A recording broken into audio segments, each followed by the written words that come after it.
A lot of ACL tears in skiing don't happen because of bad technique or weak legs. They happen because of a few overlooked issues that most skiers never heard of. I'm Koban, author of the Knee Reboot, and in this video I will show you 11 risk factors for ACL tears in skiing that I found in research. And the numbers 8 and 4 surprised me the most. At the end of the video, we'll put it all together into a simple strength training routine that you can use at home to protect your knees if you want to return to skiing after an ACL. Let's start with number 11, and I'd say let's head inside because it's kind of uncomfortable here. See you in a bit. Risk factor number 11 is higher age. The risk of ACL injury increases with age, even if skiing ability stays the same, and that's because of the physiology. With age, neuromuscular control decreases, muscle quality changes, tendons and ligaments tolerate load less efficiently.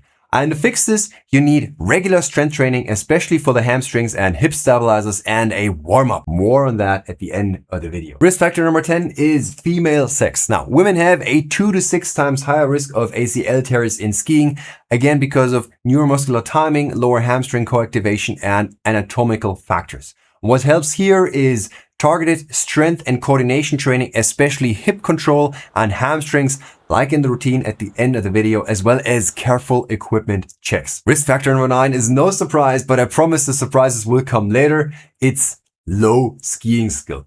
Now, beginners and intermediate skiers have a clearly higher risk of knee injuries, including ACL tears, and the reason is lack of experience. They react later, misjudge terrain changes, and they land stiffer. And the solution is to choose technique over speed and to avoid terrain that exceeds your skill and to bend your knees and hips more. Risk factor number 8 is the first surprise on this list, and it is skiing on easy blue slopes. On easy terrain, skiers relax, speed increases, attention drops, but at the same time traffic increases, and that's the combination that creates a high-risk situation for knee injuries. Instead of relaxing, remind yourself to stay focused all the way to the lift, even on easy runs. Let me know in the comments if you've ever had a close call like this. Risk factor number 7. The snow conditions. Icy snow, very grippy snow, and fresh snow can all increase ACL injury risk compared to a well-prepared, predictable surface because they're more likely to cause an unexpected edge catch or sudden changes in resistance. In Austria, doctors even predict likely injuries based on the weather, and they will say something like, today is a shoulder day or today is a knee day. What helps is adapting your speed and turn shape to the snow, so skiing rounder turns and avoiding aggressive carving when conditions don't allow it. Risk factor number 6 is cold temperatures independent of snow type because the cold reduces muscle force, slows reflexes, and increases joint stiffness. And the solution here is to use longer warm-ups and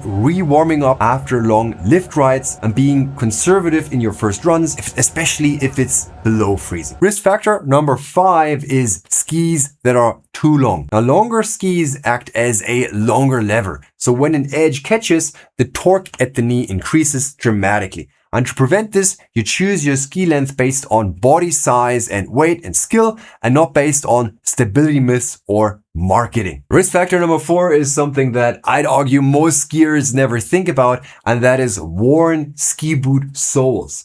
And studies show that each additional millimeter, and you can see a millimeter right here, it's really not a lot.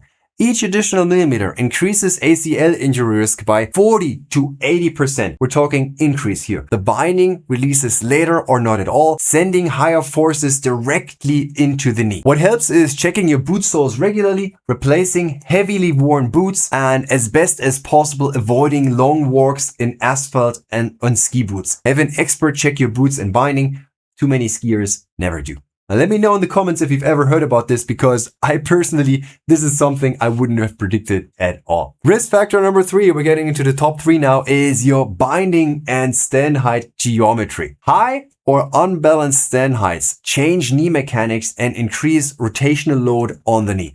Again, be sure to have your bindings professionally checked and to avoid extreme plate or lifter setups without a clear reason. Risk factor number 2 is stiff landings, which are especially common in younger skiers because they're not used to the technique yet and they first have to learn how to ski correctly. Now, landing with little knee and hip flexion increases the forces at the knee and reduces the buffer that you have should unexpected rotation happen. And now finally, risk factor number 1, and this is where you may say, that doesn't affect me, but there is a twist coming.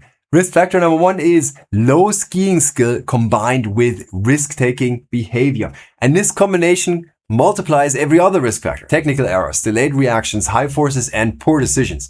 And when I looked at that list, one more thing came to mind that academic research doesn't cover at all. Booze.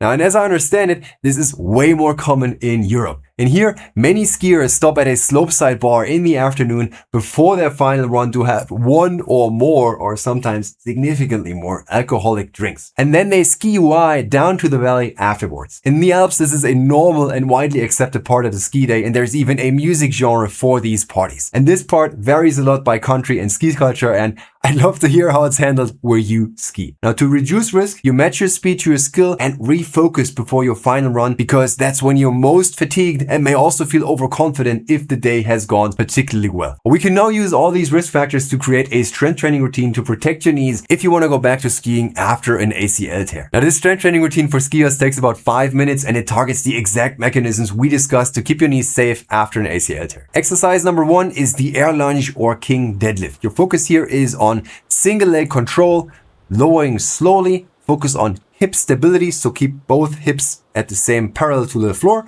and you only go as low as you can with good technique. Exercise number 2 is the single leg Romanian deadlift. Use moderate load, perfect control, and focus on the posterior chain. If you cannot maintain good technique, use less weight or do the exercise with a broomstick to teach yourself the correct alignment. Because in this exercise, you want to hinge at the hip and not at the lower back. Exercise number 3 is the step down with an inward band pull. Use a light band. You go down slowly, and as the band is trying to pull your knee towards the midline of the body, you consciously maintain good alignment so that the knee stays over the foot. You hold the bottom position for about 1 to 2 seconds, and then you push back up. For all exercises, you want to keep your knee aligned above the midfoot and keep the hip level to the ground.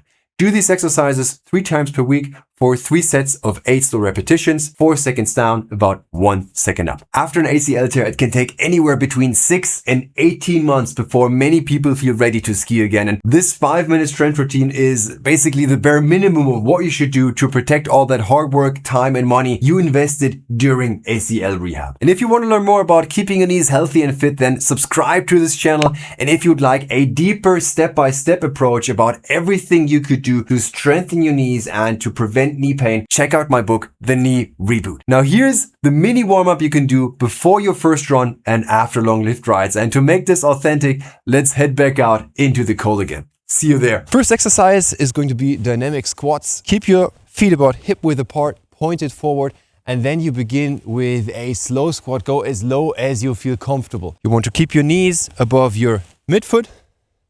So that's what we don't want to see here. And as you're getting used to the movement, as your body warms up, you can do this in a more dynamic fashion. Go a bit faster, and at the top, squeeze your glutes, brace your abs. The second exercise is just transferring weight from one ski to the other. You're standing with your feet underneath your hips, pointed forward, and now we're imagining, or actually we're transitioning, putting the weight on the left foot, and then back again on the right foot. What you want to pay attention to is, again, keeping the knee aligned above the midfoot.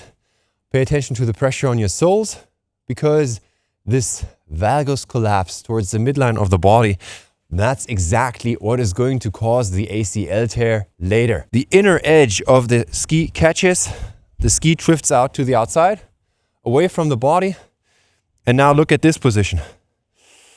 It's no bueno. That is why we want to keep the knee above the midfoot in this little exercise. Last exercise is the hip hinge. And with the hip hinge, you really want to move just from the hip. Keep your lower back out of it. You can push your hands in here, into these creases. Hinge forward at the hip. A little bit of knee flexion is okay. Go down as low as you feel comfortable, then push back up. Again, go down, down, down, down, down. And just like with the squatting movement before, you can do this in a more dynamic fashion as you get used to it. Move a little bit faster and a little bit faster and a little bit faster still. Brace your glutes, brace your core. And that is the exercise. This activates the hamstring musculature, and the hamstrings are supremely important for protecting your ACL. So if you have weak hamstrings, atrophied, not enough muscle activation, then your ACL is going to be at a higher risk, which is why we put in this hinging exercise as well. Now, this is what you don't want to do. You don't want to move from the lower back. That's not hinging at the hip. This is just messing up your lumbar spine. That's it for this video. If you found it useful, if you liked it, I would love for you to leave a comment below the video. And if you have a friend who could also benefit from this information, feel free to send them the link to this video. That's it for now, and I will see you next time.